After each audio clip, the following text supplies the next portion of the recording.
राजकीय महाविद्यालय जवाहर रामगढ़ जयपुर। विषय इतिहास। बीए पाठ द्वितीय वर्ष।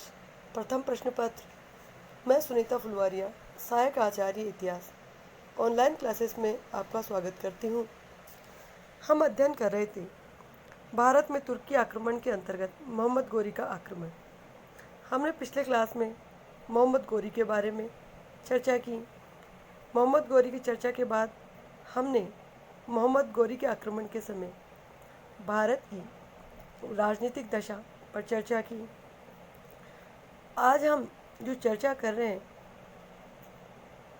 उसका टॉपिक है मोहम्मद गोरी के आक्रमण के उद्देश्य और भारत में मोहम्मद गोरी के आक्रमण कहाँ कहाँ पर हुए और उसका क्या परिणाम निकला।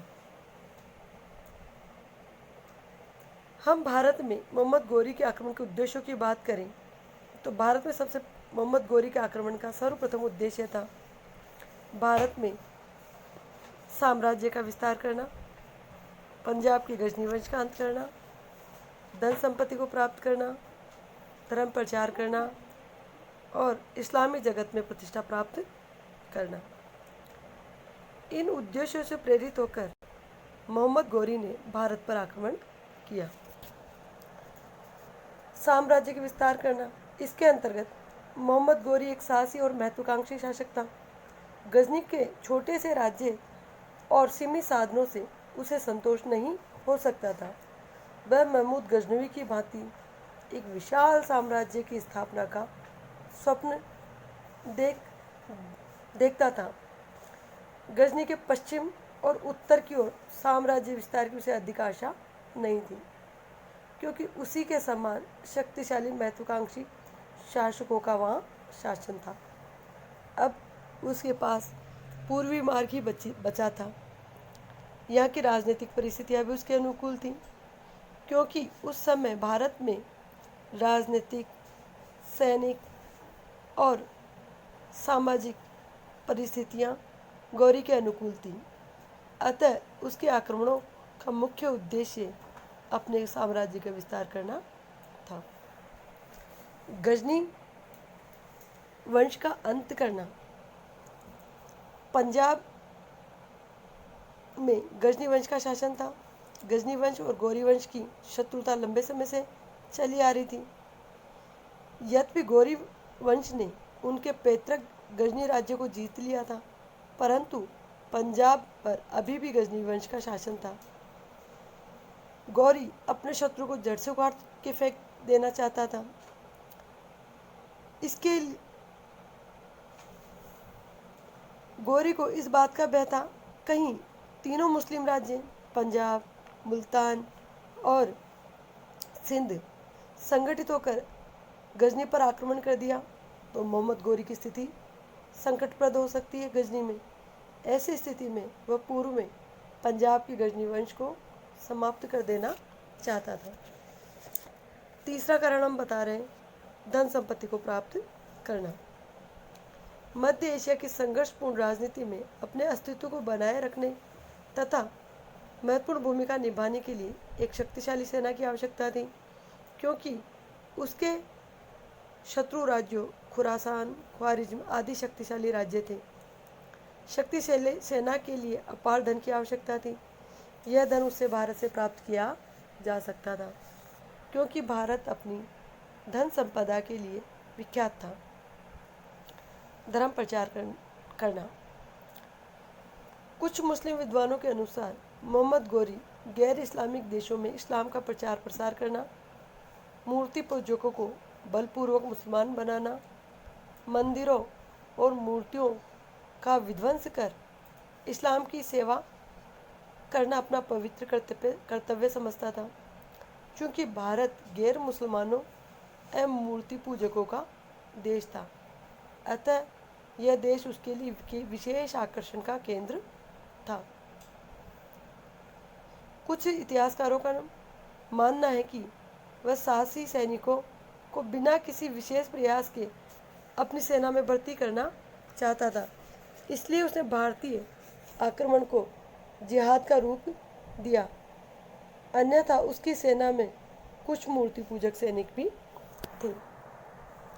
इस्लामी जगत में प्रतिष्ठा प्राप्त करना उसका अंतिम उद्देश्य था।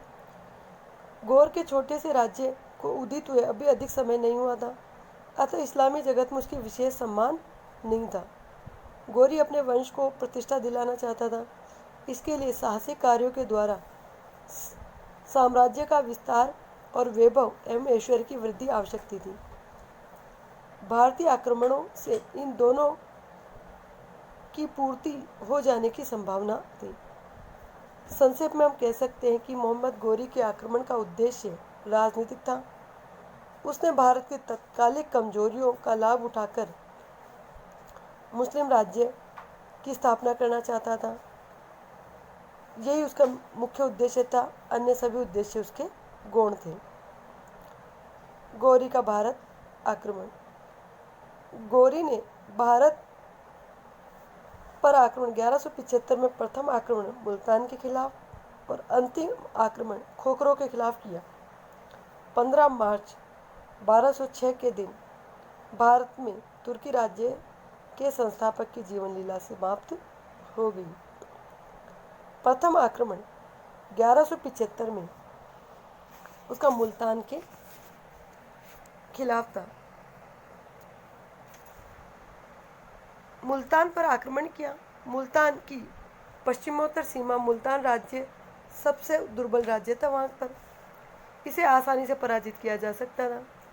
उत्साहित होकर उसके सैनिक अन्य राज्यों पर भी सफलता से आक्रमण कर सकते थे। ये इसका मुख्य उद्देश्य था, मुल्तान पर आक्रमण करने का। इसके अलावा अन्य उद्देश्य यहाँ का शासक शिया था, जबकि गौरी सुन्नी था। उन दिनों गजनी से भारत होकर सरल मार्ग मुल्तान से ही था। ये इसका तीसरा कारण था।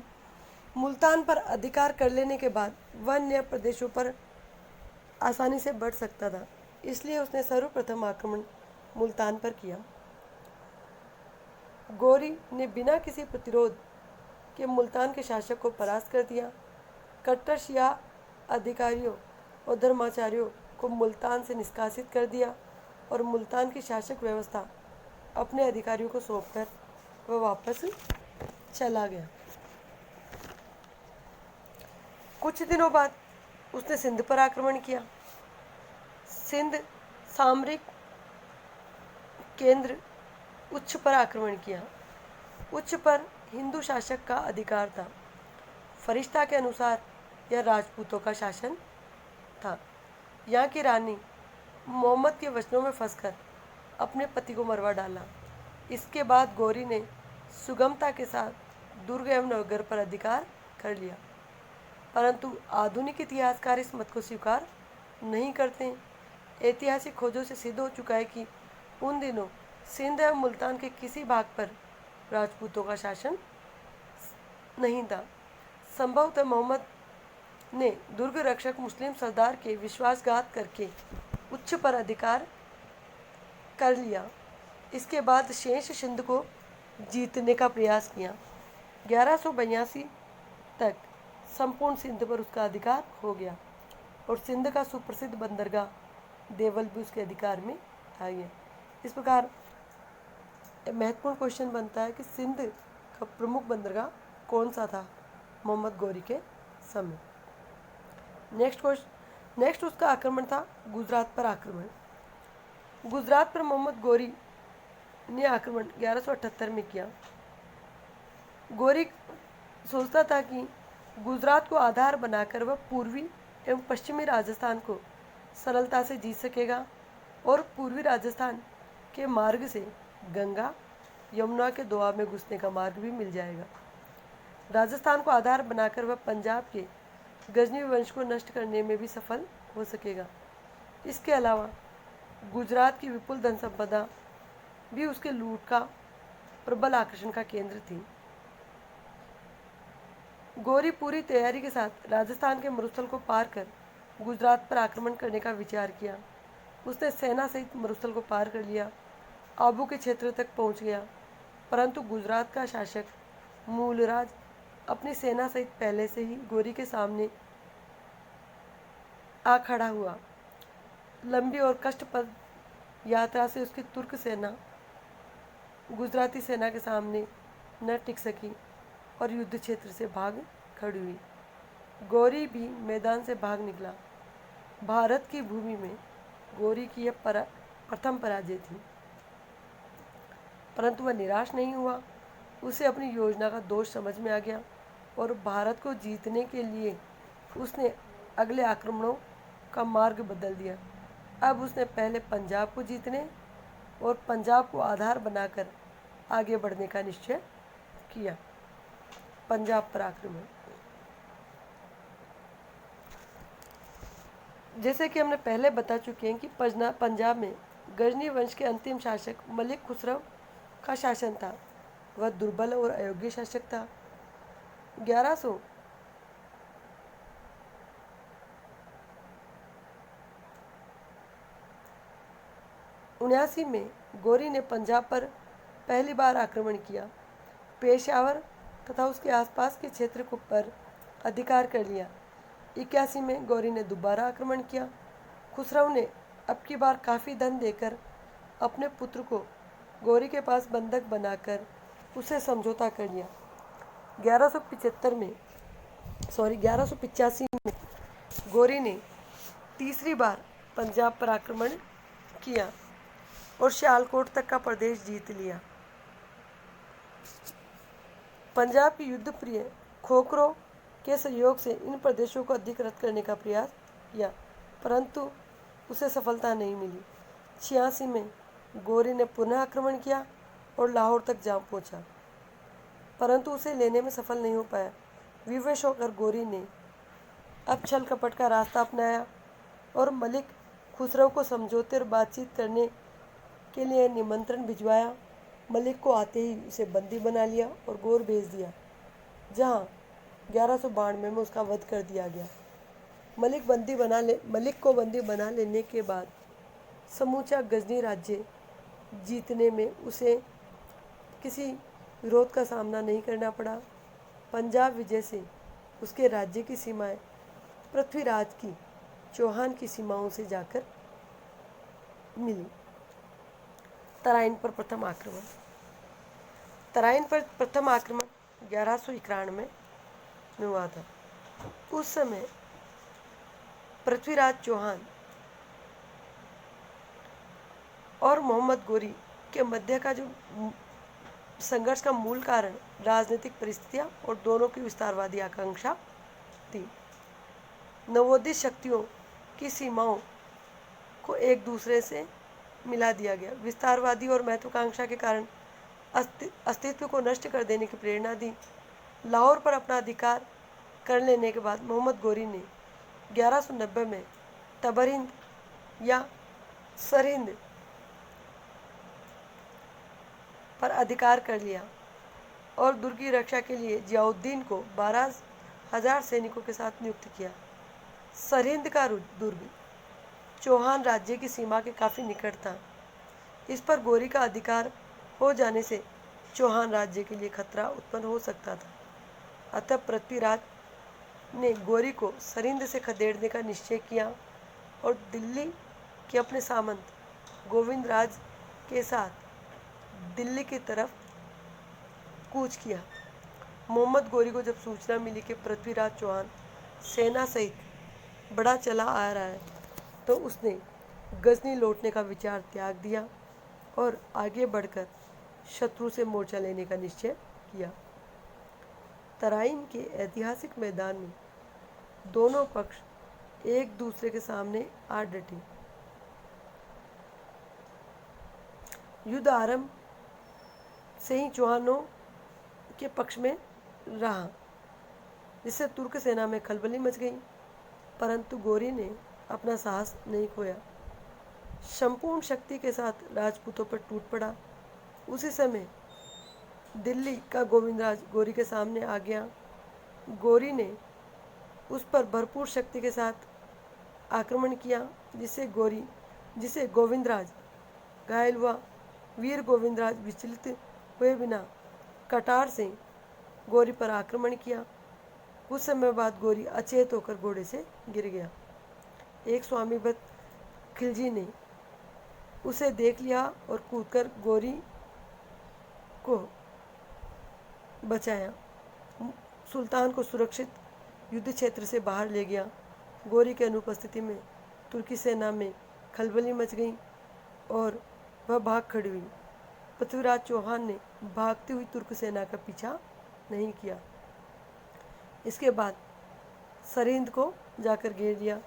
काजी जियाउद्दीन ने लगभग 1 साल तक दुर्ग की रक्षा की। बाद में पृथ्वीराज की सेना ने उस पर अधिकार कर लिया।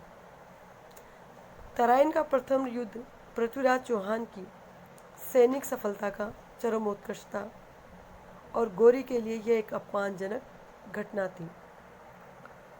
मुस्लिम इतिहासकारों के अनुसार गोरी इसे भूल नहीं सका और प्रतिशोध लेने के लिए वह तैयारी में जुट गया। परंतु पृथ्वीराज अपने राग रंग और भोग विलास में डूबता चला गया। दैनिक कार्यों और सैनिक कार्यों की उपेक्षा शुरू कर दी। परिणाम स्वरूप उत्तर पश्चिमी सीमा की सुरक्षा शिथिल हो गई, जिसके घातक परिणाम बहुत जल्दी उसे भुगतने पड़े। तराइन का द्वितीय युद्ध 1192 में साल भर की तैयारी के बाद विशाल सेना के साथ मोहम्मद गोरी पुनः भारत में प्रवेश किया। लाहौर मुल्तान के रास्ते से वह उसी मैदान में आ डटा जहां उसे पराजय का मुंह देखना पड़ा था। तबकाते नासरी के लेखक मीनाज के सिराज के अनुसार गोरी की सेना में लगभग 1,20,000 कवचधारी योद्धा थे। हसन निज़ामी ताजुल मासिर के लेखक के अनुसार सुल्तान ने रुकनुद्दीन हमजा को अपना दूत बनाकर पृथ्वीराज के पास अजमेर भेजा और कहलवाया कि पृथ्वीराज इस्लाम धर्म कर ले और गोरी की अधीनता स्वीकार कर ले। प्रत्युत्तर में पृथ्वीराज ने कहलाया कि मोहम्मद गोरी वापस लौट जाना चाहिए। पृथ्वीराज भी अपनी विशाल सेना के साथ गोरी का मुकाबला करने के लिए तराइन के मैदान में आ डटा। गोरी ने छल कपट और विश्वासघात का सहारा लिया। गोरी ने संधि वार्ता के लिए पृथ्वीराज को बुलावे में रखने का प्रयास किया। पृथ्वीराज ने गोरी पर विश्वास कर लिया और संपूर्ण हिंदू सेना आराम करने लगी। दूसरी तरफ गोरी ने अपनी 40,000 अश्वरोही सेना को 4 भागों में विभाजित कर दिया और चारों दिशाओं से शत्रु पर आक्रमण करने के लिए कहा और पदातिकों सैनिकों को कहा गया कि रात भर अपने तंबुओं में लकड़ियां जलाकर प्रकाश करते रहें ताकि हिंदू यह समझे कि मुस्लिम सेना अपने डेरों में ही है। उसकी अश्वरोही सेना के चारों दल चारों दिशाओं से हिंदू सेना के करीब आ पहुंचे। सुबह होते ही मुसलमानों ने चारों तरफ हिंदू सेना पर आक्रमण कर दिया। इस समय हिंदू सैनिक शौचादि कार्यों से निवृत्त होकर लौटे ही थे। कुछ स्नान आदि में लगे हुए थे। मुसलमानों के अचानक आक्रमण से हिंदू शिविर में भगदड़ मच गई। पृथ्वीराज ने हाथी पर बैठकर स्थिति को संभालने तथा अपने सैनिकों को प्रोत्साहित करने का प्रयास किया, परंतु स्थिति प्रतिकूल बन गई। वह हाथी से उतर गया, घोड़े पर मैदान में लड़ता हुआ भाग निकला, परंतु सिरसा के पास उसे पकड़ा गया और मार दिया गया। गोविंदराज तथा अन्य बहुत से प्रसिद्ध सामंत हजारों सैनिक वीरगति को प्राप्त हुए। पृथ्वीराज के अंत के संबंध में अनेक विद्वानों का अलग अलग मत है। पृथ्वीराज रासो चंद्रप्रदाय के अनुसार गोरी पृथ्वीराज को अपने साथ गजनी ले गया, उसे अंधा कर दिया। बाद में चंद्रप्रदाय भी गजनी पहुंचा। सुल्तान को पृथ्वीराज की शब्द भेदी बाण चलाने की कला देखने के लिए राजी कर लिया। तदनुसार पृथ्वीराज को एक दिन मैदान में लाया गया। ऊंचे सिंहासन पर गोरी भी आ बैठा। कवि चंद्रप्रदाय कविता के माध्यम से पृथ्वीराज को सुल्तान के बैठने की स्थिति बतला दी। पृथ्वीराज ने एक तीर सुल्तान को मार गिराया। इसके तत्काल बाद पृथ्वीराज और कवि एक दूसरे को समाप्त कर लिया। डॉक्टर दशरथ शर्मा के अनुसार गजनी में पृथ्वीराज की वध की कथा एक कल्पना मात्र है। 1193 ईस्वी का पृथ्वीराज का सिक्का अजमेर की टकसाल से प्राप्त हुआ है, जिससे स्पष्ट होता है कि युद्ध के बाद पृथ्वीराज जीवित था। गौरी के साथ उसका समझौता हो गया। हसन निजामी भी इसकी पुष्टि करता है। वह लिखता है कि सुल्तान को पता चला कि उसके विरुद्ध षड्यंत्र में लीन है, तो उसने पृथ्वीराज को मरवा डाला। इसके विपरीत मीना सिराज तथा फरिश्ता का मत है कि युद्ध के मैदान में भाग निकला, परंतु गौरी ने उसे मौत के घाट उसे पकड़ पृथ्वीराज को पकड़ लिया और उसे का वध कर दिया। उसके पश्चात मोहम्मद गौरी ने कन्नौज पर आक्रमण किया। कन्नौज पर आक्रमण 1194 ईस्वी में हुआ था। तत्कालिक शासक जयचंद महत्वाकांक्षी एवं पराक्रमी शासक था। जयचंद और पृथ्वीराज की शत्रुता और वैमनस्य का हमने भारत की राजनीतिक दशा के अंतर्गत बता दिया है। इसी शत्रुता के कारण तराइन के दूसरे युद्ध में पृथ्वीराज चौहान की किसी प्रकार की सहायता जयचंद ने नहीं की। आमतौर पर जयचंद पर देशद्रोही था एवं पृथ्वीराज के विरुद्ध गौरी को आमंत्रित करने के आरोप लगाए जाते हैं, परंतु यह न्यायोचित प्रतीत नहीं होते। उस युग में सभी राजपूत शासकों की यह सामान्य दुर्बलता रही थी कि वे संयुक्त रूप से शत्रु का सामना करने में पीछे रहे और मिलकर आक्रमण करने की तो बात सोच भी नहीं पाए। जब गौरी ने गुजरात पर आक्रमण किया तो चौहानों के राज्य से होकर गुजरा, परंतु पृथ्वीराज चौहान ने गुजरात की सहायता नहीं की। चौहानों के राज्य को अधिकृत कर लेने के बाद गौरी का ध्यान निश्चित रूप से कन्नौज की ओर केंद्रित हुआ। कन्नौज जैसे विशाल और शक्तिशाली राज्य के स्वतंत्र रहते हुए उसका उत्तरी भारत का मुस्लिम राज्य सुरक्षित नहीं रह सकता था। इसके अलावा कन्नौज को जीते बिना मुस्लिम सेना बिहार बंगाल की तरफ नहीं बढ़ सकती थी। अतः 1194 ईस्वी में गौरी ने विशाल सेना के साथ कन्नौज पर आक्रमण कर दिया। जयचंद भी उसका सामना करने के लिए सेना सहित आगे बढ़ा। इस अवसर पर उसे किसी हिंदू शासक ने सहयोग नहीं किया और इटावा कन्नौज के बीच यमुना नदी के किनारे चंदावर नामक स्थान पर दोनों सेनाओं में घमासान युद्ध हुआ। युद्ध में आरंभ से ही जयचंद का पलड़ा भारी रहा। ऐसा प्रतीत होने लगा कि गौरी की पराजय निकट है। स्वयं गौरी भी युद्ध क्षेत्र से भागने की सोचने लगा। तभी दुर्भाग्यवश जयचंद की आंख में तीर लगा और बेहोश होकर हाथी के नीचे गिर पड़ा और मर गया। इस दुर्घटना ने गौरी की पराजय को विजय में बदल दिया। जयचंद के गिरते ही हिंदू मैदान से भाग खड़े हुए। ताजुल मासीर और तबकाते नासरी आदि ग्रंथों से पता चलता है कि विजय के बाद गौरी ने अत्यधिक नरसंहार किया और खूब लूटपाट की। आसानी से दुर्ग में गढ़वाल राज्यों का सुरक्षित विशाल राजकोष भी गौरी के हाथ लगा। इसके बाद गौरी ने बनारस के धार्मिक नगरों को लूटा, कुछ मंदिरों को भूमिसात किया, कुछ मंदिरों को मस्जिद में परिवर्तित किया।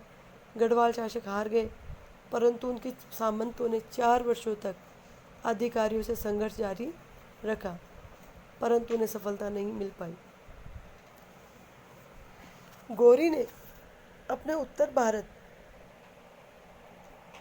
के राज्यों का अधिकारी ऐबक को नियुक्त किया और ऐबक ने मुस्लिम राज्य के विस्तार का कार्य किया।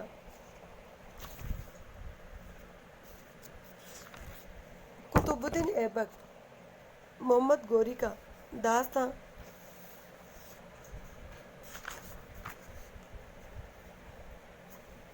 ऐबक ने बयाना, ग्वालियर आदि पर आक्रमण किया।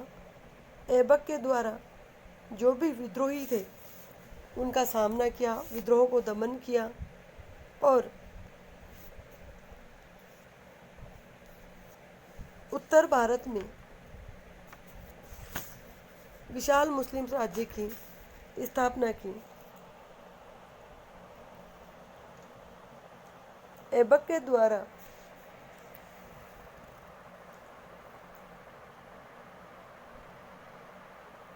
काफ़ी बड़े क्षेत्र पर अधिकार किया गया। बंगाल में खिलजी गोरी के अन्य दास बख्तियारुद्दीन मोहम्मद बिन खिलजी ने बंगाल एवं बिहार की तरफ से मुस्लिम सत्ता को आगे बढ़ाने का प्रयास किया। इख्तियारुद्दीन भी गोरी का एक दास था। सेना नायक उसकी सफलताओं को देखकर गोरी ने उसे सेना नायक बना दिया, एक जागीर प्रदान की, उसे तुर्क सैनिक दस्ता खड़ा किया और नालंदा, विक्रमशिला, उदयपुर जो समय के बंगाल के विश्वविख्यात विश्वविद्यालय थे, बौद्ध विहार एवं मठ थे, बंगाल में प्रवेश किया और आक्रमण कर बंगाल पर अधिकार कर लिया। उसने 1205 तक बंगाल पर आक्रमण किया। इस समय बंगाल में लक्ष्मण सेन का शासन था। इख्तियारुद्दीन ने बंगाल की राजधानी नवद्वीप या नदिया की तरफ से आगे बढ़ता गया और अधिकार कर लिया। लखनऊ की भौगोलिक स्थिति से प्रभावित होकर उसने इस नगर को अपना केंद्र बनाया, जो बाद में बंगाल की राजधानी बन गया। इस प्रकार हम देखते हैं कि उत्तर भारत पर गोरी के बाद गोरी के दास ऐबक के द्वारा और पूर्व में इख्तियारुद्दीन बख्तियार खिलजी के द्वारा मुस्लिम राज्य का विस्तार किया गया। 1203 के अंदर मोहम्मद गोरी अपने बड़े भाई और गजनी के सुल्तान गयासुद्दीन की मृत्यु हो गई। अब गोरी गजनी और गौर दोनों का सुल्तान बन गया। इस अवसर पर उसने मुइजुद्दीन की उपाधि धारण की। उससे उसकी शक्ति और महत्वाकांक्षा दोनों का विस्तार हुआ। 1204 में उसने ख्वारिज्म के राज्य की सीमावर्ती क्षेत्रों पर आक्रमण किया और ख्वारिज्म के शाह अलाउद्दीन महमूद ने खुरासान आदि राज्यों से सैनिक सहायता प्राप्त करके गोरी के विरुद्ध मोर्चा लिया। गोरी के एक अन्य दास सेना नायक यालदोज ने गजनी पर अधिकार कर लिया और एक अन्य अधिकारी ने मुल्तान नगर पर अधिकार करके अपने आप को स्वतंत्र शासक घोषित कर दिया। भारत में गोरी के पराजय का लाभ उठाते हुए पंजाब के युद्ध प्रिय खोखरों ने सारे पंजाब में लूटमार करके कत्लेआम का सहारा लेकर लाहौर पर आक्रमण कर दिया। असंगठित खोखरों को बुरी तरह से दमन किया गया, उनके गांवों को जलाकर बर्बाद कर दिया। हजारों खोखर मौत के घाट गोरी के द्वारा उतार दिए गए। जब गोरी वापस जा रहा था तो जाते समय मार्ग में झेलम नदी के किनारे संध्याकालीन नमाज पढ़ रहा था। तभी खोखरों ने उस पर अचानक आक्रमण कर दिया और उसे मार डाला। इस प्रकार 15 मार्च 1206 ईस्वी के दिन भारत में तुर्की राज्य के संस्थापक की जीवन लीला समाप्त हो गई। गोरी का चरित्र एवं मूल्यांकन। भारतीय इतिहास में मोहम्मद गोरी को मुस्लिम राज्य के संस्थापक के रूप में जाना जाता है। उसे समकालीन इतिहासकारों ने उसके गुणों एवं उसकी उपलब्धियों की काफ़ी प्रशंसा की है। मीना सिराज के अनुसार वह शरीफ, धार्मिक, विश्वसनीय, न्यायप्रिय, जनप्रिय शासक था। वह उदार एवं विद्वानों का आश्रयदाता था। फरिश्ता के अनुसार मोहम्मद गोरी की प्रवृत्ति न्यायपरायण शासकों की थी।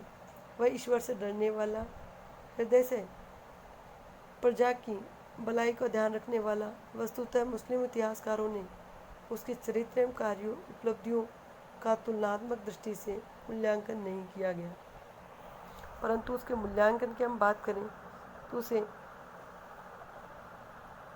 निम्न बिंदुओं के अंतर्गत रख सकते हैं। भारत में मुस्लिम राज्य का संस्थापक, न्यायप्रिय, विद्वानों का आश्रयदाता, वीर योद्धा, कूटनीतिज्ञ आदि उसमें गुण विद्यमान थे। इस प्रकार आज हमने मोहम्मद गोरी के आक्रमणों की चर्चा की। गोरी के आक्रमण के बाद हमारी आगे की क्लास होगी भारत में सल्तनत की स्थापना। धन्यवाद।